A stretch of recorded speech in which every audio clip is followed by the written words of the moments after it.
สาวมกองแนลสบายดีบันส่วนละเมนูในเราเห็ดเพียกยาจวกแก้วหนึ่งอังเสียปลาหมึกตัวไหนเนาะอังเสียปลาหมึกหรือว่าอังเกิงปลาหมึกเนี่ยเนาะจานังหิเลยเด้อเมนูในเนาะแล้วก็มีเจลเนี่ยเจลแอมเนี่ยเนาะมีบัตรของหอมแล้วก็ข้าวบัวกับเจาะจานังหิเลยเด้อเจ้าว่าสะเดาเนาะหรือว่าตะบือเด้อว่าหนึ่งตะบือ กินข้าวแรงนำกันเด้อพี่น้องเด้อกินตำมักแตงกับปีนข้างปลาหมึกเนาะปีนข้างปลาหมึกแล้วก็มีเจียวแซ่บๆนี่เนาะ ขออภัยเด้อเจียวแซ่บๆนี่เนาะเจียวซีฟู้ดเฮ็ดเองเนาะแซ่บๆเลยสมๆนัวๆเผ็ดๆนี่เนาะกินน้ำซามะกองเลยเด้อเมนูมื้อนี้ก็มีผักกับมื้อนี้ก็มีผักบัวกับผักหอมเนาะชิมเลยเด้อ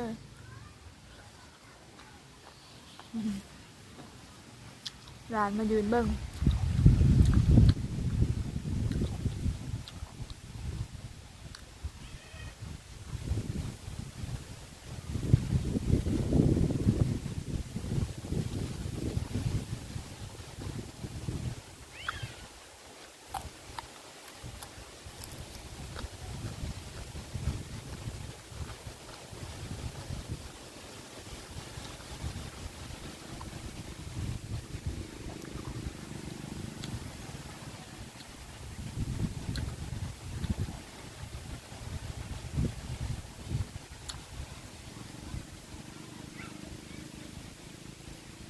แซ่บๆนี่เนาะ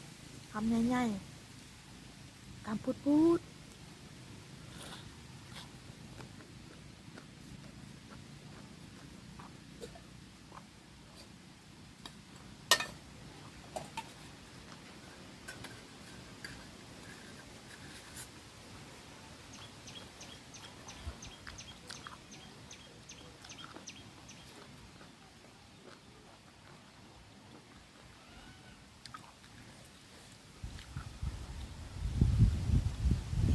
จวกแก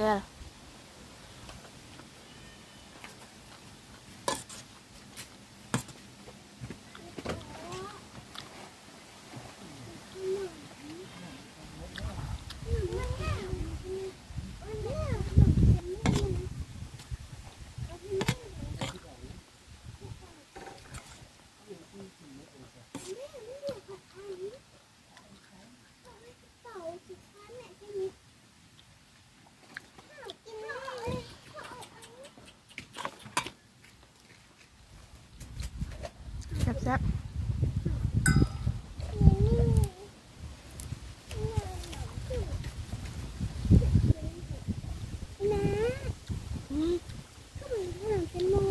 ส่งให้เลยลูก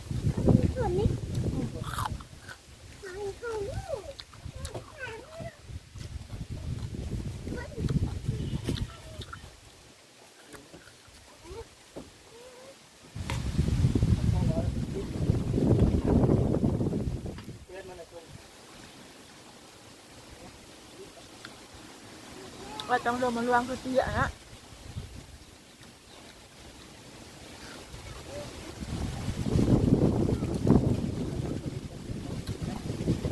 กระยานลมพัดแบบ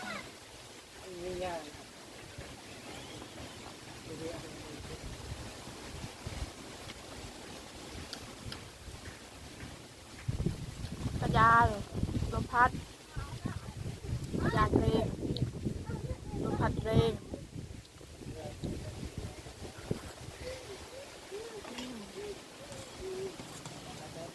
แอม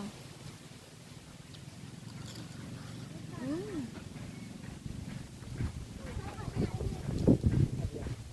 ขออภัยเด้อ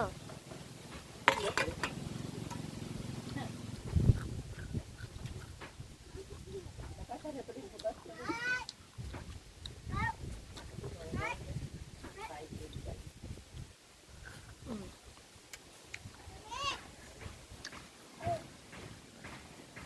กระยะเจาะน้ำเจียวหยาดใส่เนาะ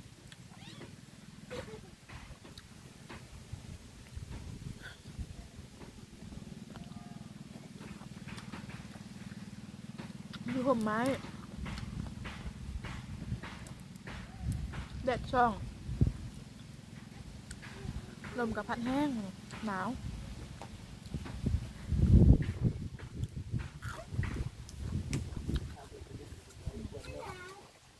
คอหมึกหรือว่าคางหมึก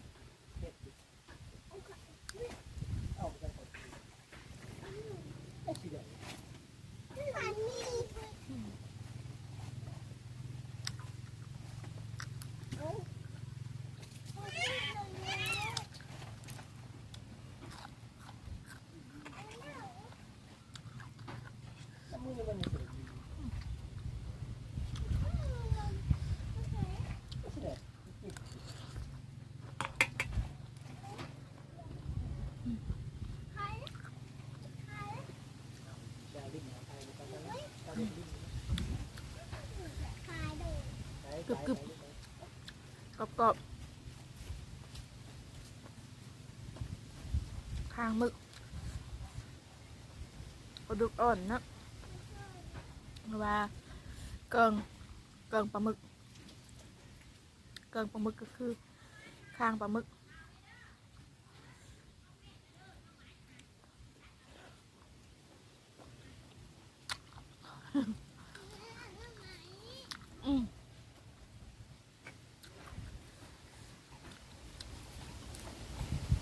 เขาบอกอนามัย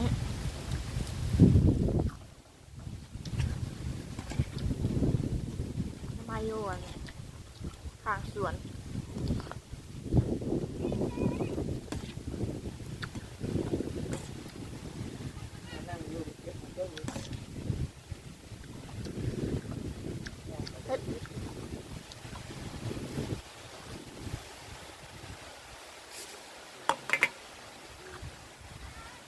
คุยไปตัดหน่อไม้ปะ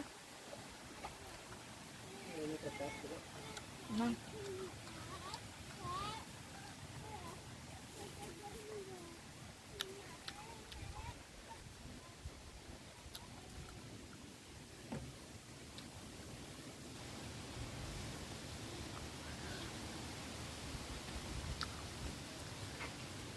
ชอบร้าน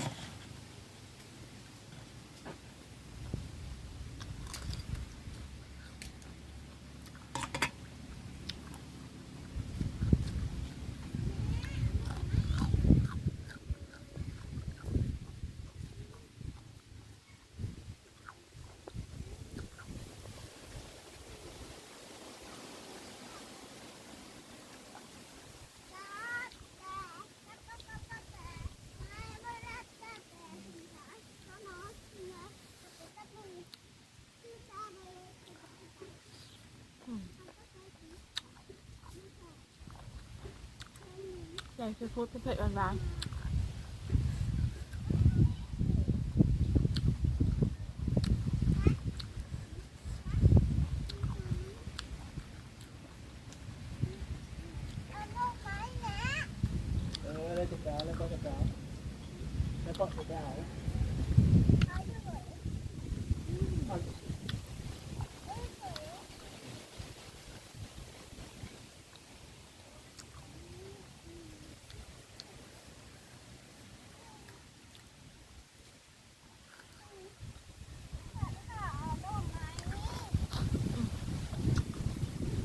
โหจนเลยเป็นมุกจนน้อยเป็นหลาย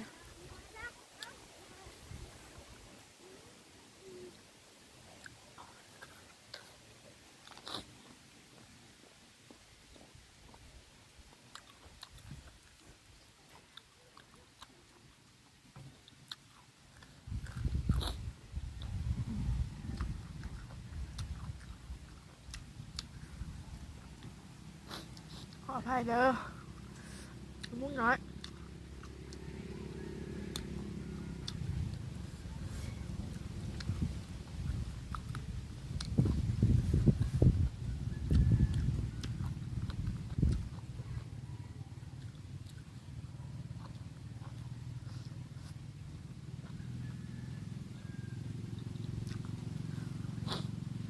อิ่มแล้ว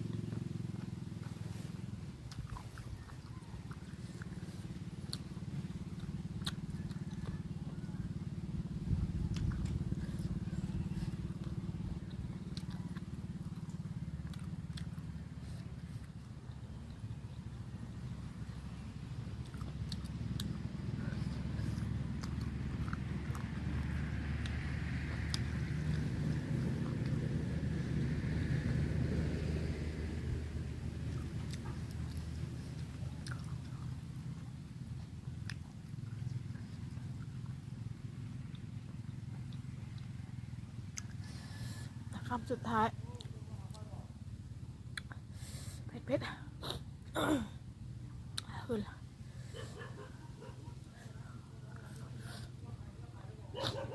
เผ็ดหลาย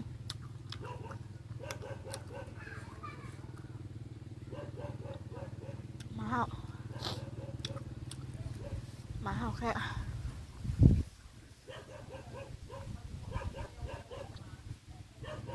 อะไรพี่น้องสำหรับคลิปนี้เอาสำนี้ก่อนเนาะพอกันในคลิปครั้งต่อไปวันนี้เผ็ดแห้งเนาะพี่มุกจะน้อยเผ็ดแซ่บๆข้างปลาหมึกกับตำบักถั่วเนาะเผ็ดหลายแล้วก็แซ่บหลายพบกันใหม่ในคลิปครั้งต่อไปเนาะคลิปนี้ขอขอบใจสบายดี